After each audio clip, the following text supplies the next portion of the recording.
Hello and welcome to today's edition of Traffic Orientation on GH Police TV. Thank you for making time with us today. You can always join us on your digital television or on DSTV channel 362. Kindly make time and then send us your reviews and opinions on the WhatsApp number as displayed on your screen. Today, we are still going to take you through another exciting edition of Traffic Orientation. I'm sure you can see what is on your screen. It is fire. Today, we are going to talk about fire.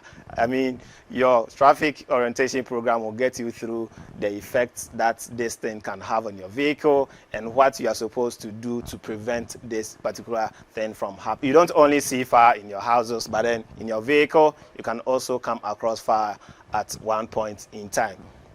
As usual, we'll go through the road traffic regulation 22 of the LI 2180 on this show. You also use the road traffic at 683 of 2004 as amended by the road traffic at 761 of 2008. So today we are dealing with fire extinguisher. You know that there can be fire on your vehicle. Because of that, you may need a fire extinguisher in your vehicle. So the events where you see fire in your vehicle, then you have a readily accessible fire extinguisher at your disposal to help you quench the fire that you have. You don't only need fire extinguishers in your offices or in your houses, but you also need it in your house because the vehicle that you're driving runs on fire.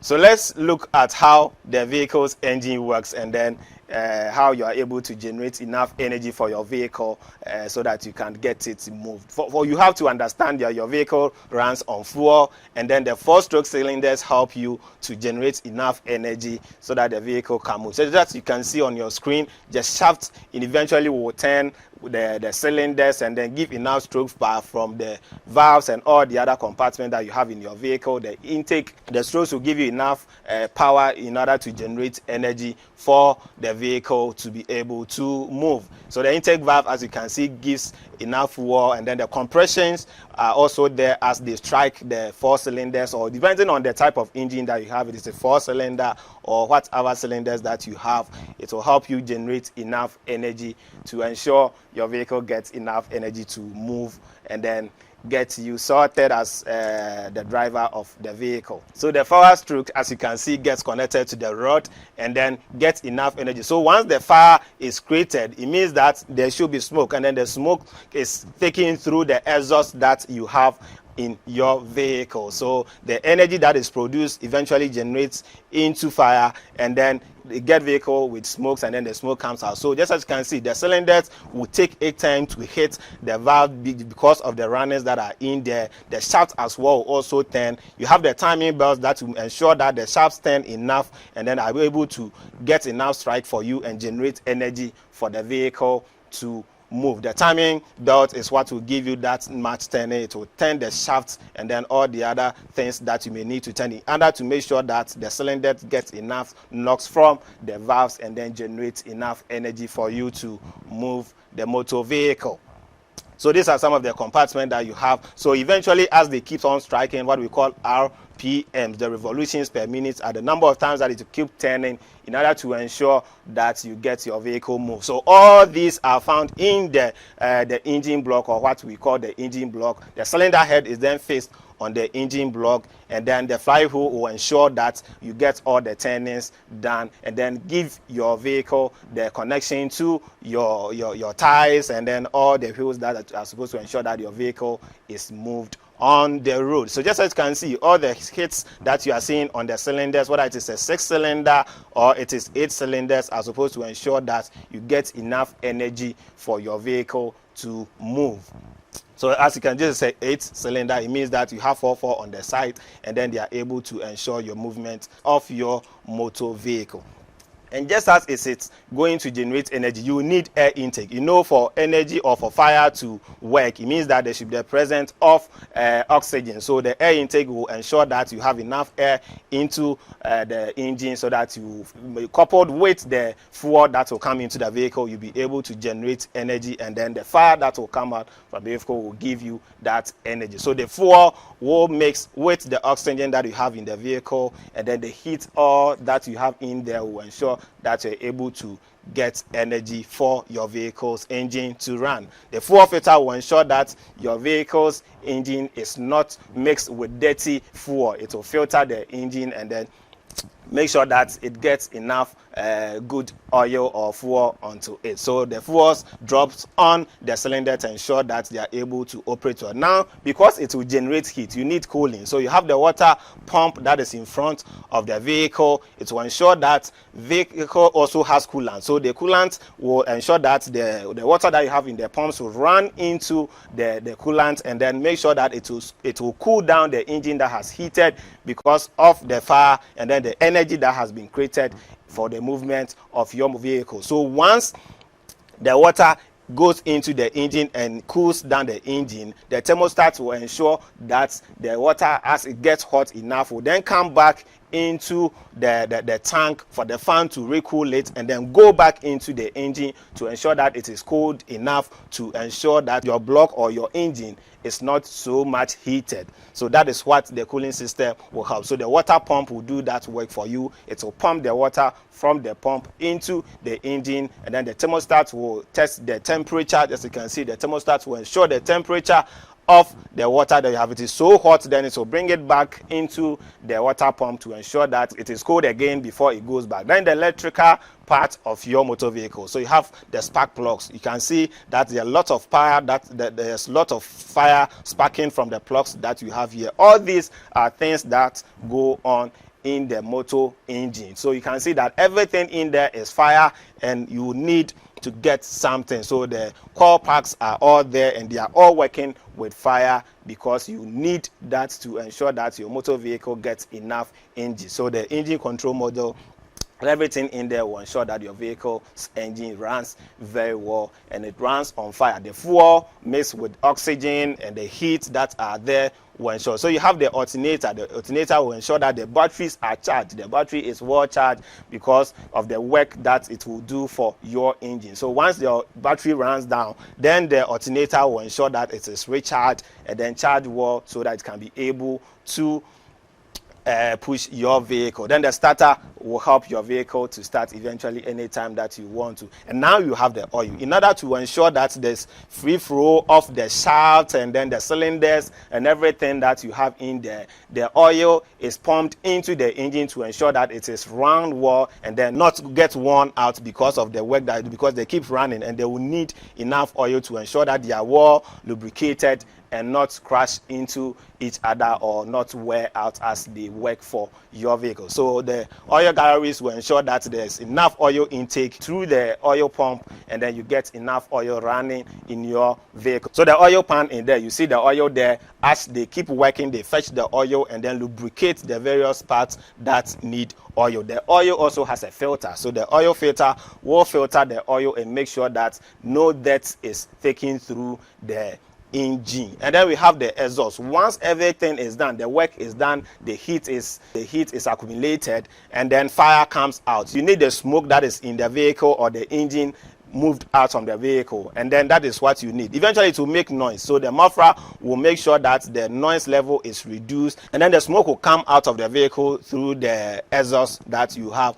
on your vehicle. As you can see, they said that there is a saying that there is no smoke without fire. So once there is smoke from your vehicle, you should know that it is coming from a fire source. So your entire vehicle runs on fire. So you are supposed to make sure that at all times you have a fire extinguisher so that in the event where something goes wrong and then the fire is not contained in the engine but then comes out of your vehicle, you are able to contain it.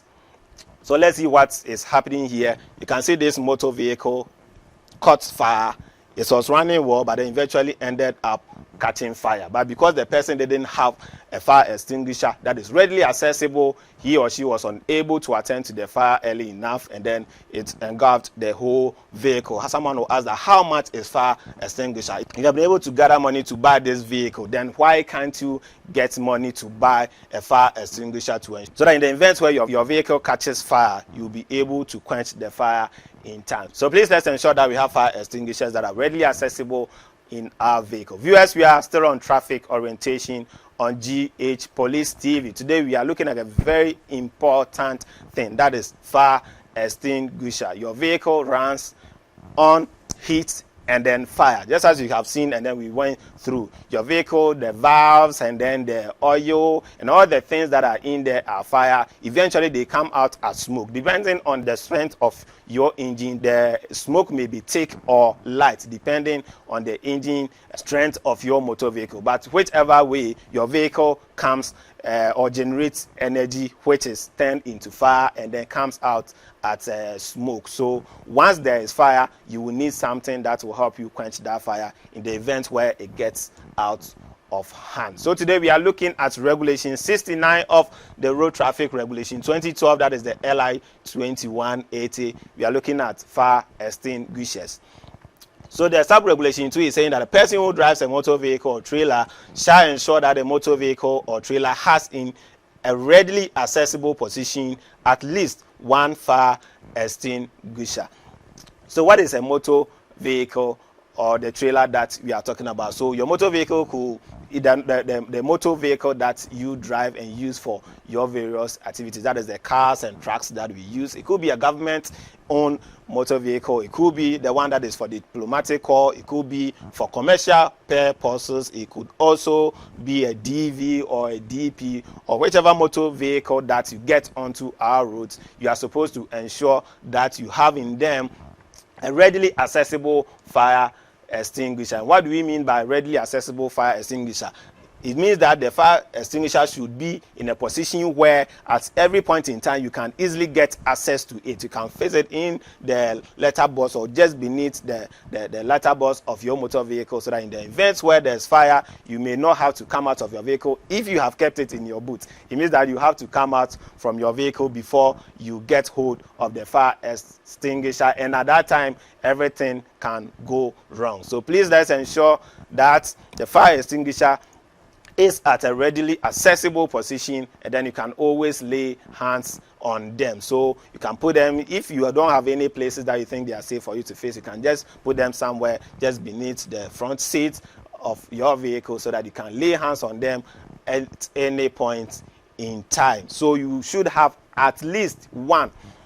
You should not have less than one. I mean, depending on the density or the fire that you have in your vehicle, one fire extinguisher may not be enough, but at least one should be enough, because the fire may start small, and in events where it is small and then you have one fire extinguisher, you may be able to at least do something on it before other vehicles or other drivers passing by would come to your need. So in the events where you don't have one in your vehicle, how do you even start for others to come to your aid? Or if you meet someone that is in need of such an assistant, how do you offer the help if you do not even have one in your motor vehicle? So you can get more than one, but you should have at least one fire extinguisher in your motor vehicle.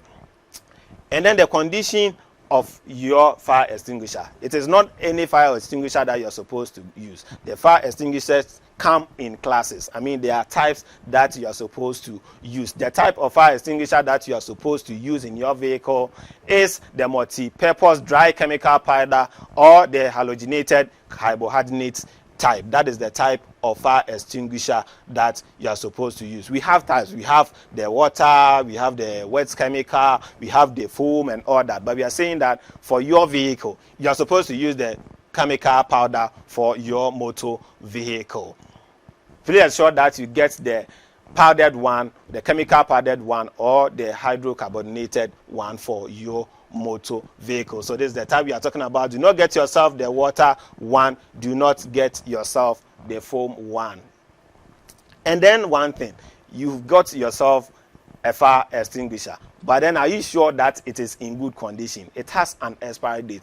Do not think that you got a fire extinguisher for yourself so you can use it for as long as you want to use it. No, it has an expiry date, and then at a point where you use it too, you may have to get it replaced. So regulation 69 sub-regulation 1B is saying that the fire extinguisher should be in good working order. That is what it's saying. Good working order means that it should be in good condition. So if you have a fire extinguisher that has the meter on it like this one, once it is in the green pane, it means that it is good or it has not been used and it is working. But then once it is used or it turns into the recharge session, it means that you are supposed to refill this particular fire extinguisher that you have. Do not assume that it has not depleted, or because you have not used it and it has turned onto the recharge pin, you are not supposed to replace it or refill it. Please get it replaced or refilled once you see that it has moved from the green pin onto the red side where you have the recharge indicated there. And there are some of them that would not even come with the meter that we have there. If it is like that, we have dates that are inscripted on it. We have the expiry date. So if you look at this particular one, it was refilled in May 2023, and then it will expire in April 2024. So whether you use it or you don't use it, the moment it is over April 2024, you would have to get it refilled or replaced. That is what you are supposed to do. And then the usage, please note that you cannot use one fire extinguisher twice. It is used once. The moment you press it or the moment you use it, it is done. You have used it and you are supposed to get a new one. It is not like your perfume or your short spray or whatever that you have that you think that, oh, because it is big enough, you want to use more and then store the remaining for another day. No. The moment you press your fire extinguisher, you have exhausted it and you are supposed to get a new one. There is no chance for you to get it used again. So if it is the one with the meter, the moment you press it, you see that it will turn from the green pin onto the recharge pin, where it will tell you to recharge your fire extinguisher. But then if it is on the green pin, as you can see, if it is on the green pin here, then it means that it has not been used. But the moment you press it or you use it, it will turn onto the recharge pin and then tell you that you are supposed to get your fire extinguisher refilled. So always ensure that you check your fire extinguisher's meter. That is, if it has the meter pin on it, and then you check it well. If it is here, it means that it's 100%, it is full, and it is in good working condition. But once it expires or you use it, you get it turned into the recharge pin, and then you would have to get your fire extinguisher refilled or replaced. Viewers, we are still on traffic orientation on GH Police TV.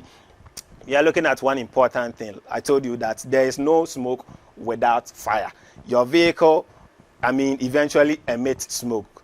Because there's fire in your vehicle, you will need something that will help you quench that fire at a point where the fire will get out of control. That is why you need a fire extinguisher in your motor vehicle. So please ensure that you get a fire extinguisher in your vehicle. And we are saying that your fire extinguisher is supposed to be in a readily accessible position. That is, you are not supposed to keep them in your boot. If your fire extinguisher is in your boot and the fire starts on your dashboard, by the moment you get out of the vehicle, open your vehicle's boot and then get the fire extinguisher, it will be too late for you. And there are some vehicles, the moment there's a start or a spark of fire, all the other compartments will cease. You may not even be able to get access to the boot or any other compartments that you have kept your fire extinguisher, because they may all be locked and you may not even struggle to come out of the motor vehicle. Sometimes you may have to break the glasses or the windows before you can come out. So how then do you get access to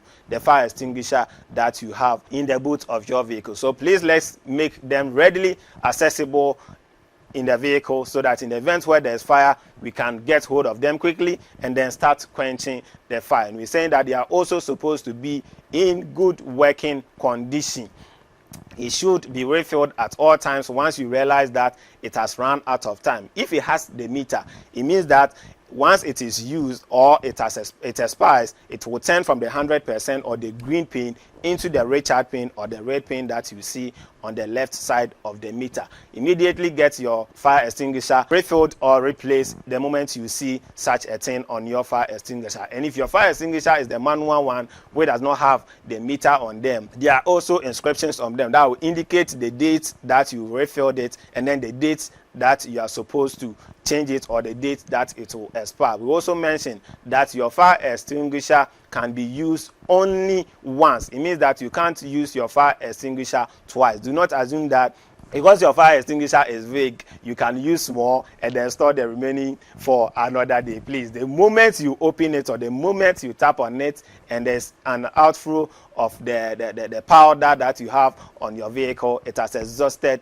its lifespan and then you are supposed to get it replaced. So let's please take note of this and get ourselves fire extinguishers, well functioning ones, so that in events where there's fire or other motorists even need assistance from us, we'll be able to assist them.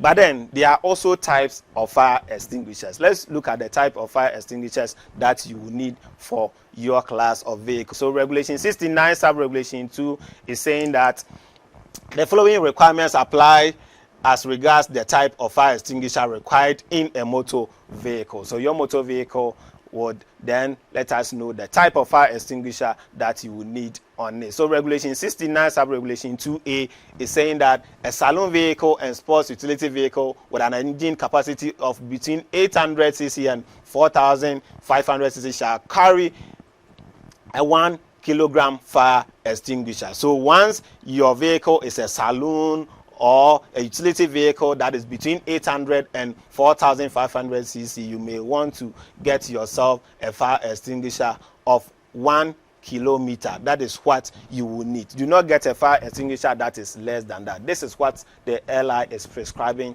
for your type of vehicle. So once you see your vehicle's engine capacity ranging between 800 and 4,500 cc, kindly get yourself a fire extinguisher that is not less than 1 kg for your motor vehicle. And then a motor vehicle with an engine capacity between 4,500 and then 6,000 cc shall carry a 3 kilogram fire extinguisher. So once your vehicle's engine capacity is between 400 and 6,000 cc, you may need a 3 kg fire extinguisher. Like I said, your engine capacity will determine the amount of energy and then the fire that is created in the vehicle. Similarly, you will need an equivalent type or kg of fire extinguisher, so that in the events where there is fire, you will be able to at least contain it a bit before you ask for help from other motorists or from the fire department to help you quench your fire. So once your vehicle's engine falls between this range, please get yourself fire extinguisher that is 3 kg, not the 1 kg. The 1 kg is not for you. It is for those between 800 and then 4,500 cc. If yours is between 4,000 and then 6,000, please get yourself a 3 kg powdered or hydrocarbonated fire extinguisher. And then another one, if your vehicle's engine capacity is above 6,000 cc, this is what you need. You need at least a 6 kg fire extinguisher. So we have the trucks, we have the excavators, we have the forklifts and all the other high powered machines or equipment or motor vehicles that we have on our roads. You will need at least a 6 kg powdered fire extinguisher, so that in the events where there is fire in your vehicle, it can help you quench the fire. You may not be able to quench it entirely, but then it will help you control the fire or get it under control and then get professional assistance from motorists or people that may help you call the fire department for them to come to your aid. Just as other road regulations or any other road regulation or act comes with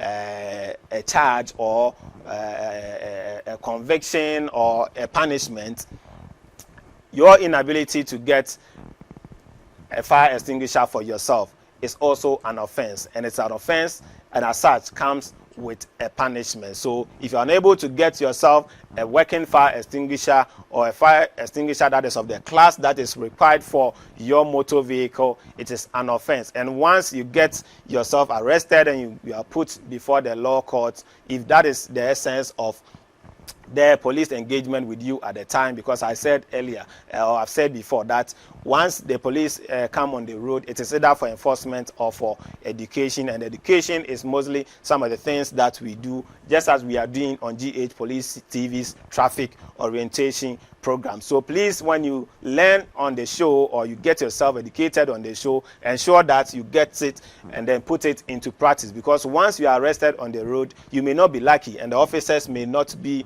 on the road for education as we are doing there. They may be on the road for enforcement, and once they get you arrested and then put you before the law court, you may be fined of not less than 10 penalty units and not more than 25 penalty units, or to a term of imprisonment of 30 days or to both. It means that you may be fined or you may be put behind bars, or the sitting judge may also decide to fine you and then also put you behind bars. And I don't think you want to go through the trouble of getting yourself fined or put behind bars because you are unable to get fire extinguishers for your vehicle. Please ensure that your vehicle has a working fire extinguisher. It should be in good working condition. Good working condition, I mean, it should not be one that has expired, or it should not be out of age. Like I said, there are types of fire extinguishers. You need the powdered one or the hydrocarbonated one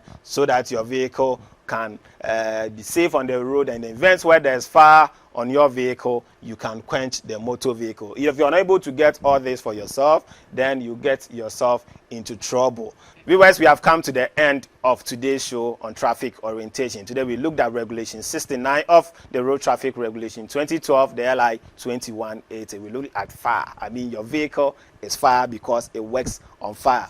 As part of today's discussions, we looked at the entire process that your vehicle will go through before it is moved. I mean, the engine, the work that it does, the fact that the valves and the compressors and all the other things that you have to get your vehicle's engine running go through. And I have told you that the bottom line is that it works on fire, and the fire will generate enough energy for your vehicle to be able to move. And once it has the fire, you have the fuel filters and all the things getting yourself fuel into the engine.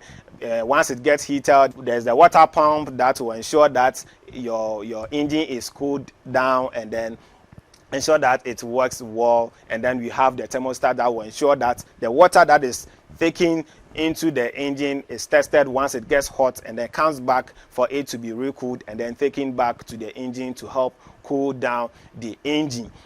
And then we went on to the discussion proper, where we looked at the various categories of fire extinguishers that you are supposed to get for your vehicle. We mentioned that depending on the type of vehicle that you have, you are supposed to get its equivalent class or level of fire extinguisher. You may not want to get a 1 kg fire extinguisher for a vehicle that is above 6,000 cc or your engine capacity above 6,000 cc. No, you may have to get its equivalent, that is 6 kg for your motor vehicle. Please, let's note all these and then put them into practice so that we'll not get into trouble with the police. We also mentioned that your fire extinguisher comes with an expiry date. I mean, it expires, so you should not think that for the fact that you have not used your fire extinguisher, you can leave it on and on and on until you are tired or decide to dispose it of. No, your fire extinguisher has an expiry date, so please ensure that at all times you check the expiry date or the condition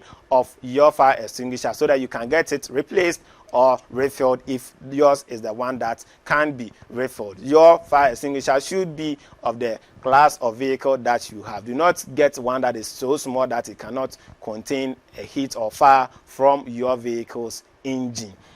And at all costs, you should ensure that it is at a readily accessible position so that you can lay hands on them and then get it for the safety of occupants of the motor vehicle as well as other road users. Because once your vehicle catches fire, your vehicle may not only be contained in your vehicle, it could extend to other vehicles that are driving behind or in front of you, and even those that are beside your vehicle. I mean, consider them and consider the lives of those that are in your vehicle. Even if it is you alone that is in the vehicle, your life is also important. So please, let's get ourselves fire extinguishers. There's a saying that there is no smoke without fire. You see smoke coming out of your motor vehicle, it means that there is fire. It is coming from a fire source. So please ensure that you have a fire extinguisher in your vehicle so that at the point where the fire gets out of hand or out of control, you may be able to calm it down or quench the fire. Thank you very much for being a part of today's show Until we meet again next time, please continue to enjoy the rest of our programs. You can always get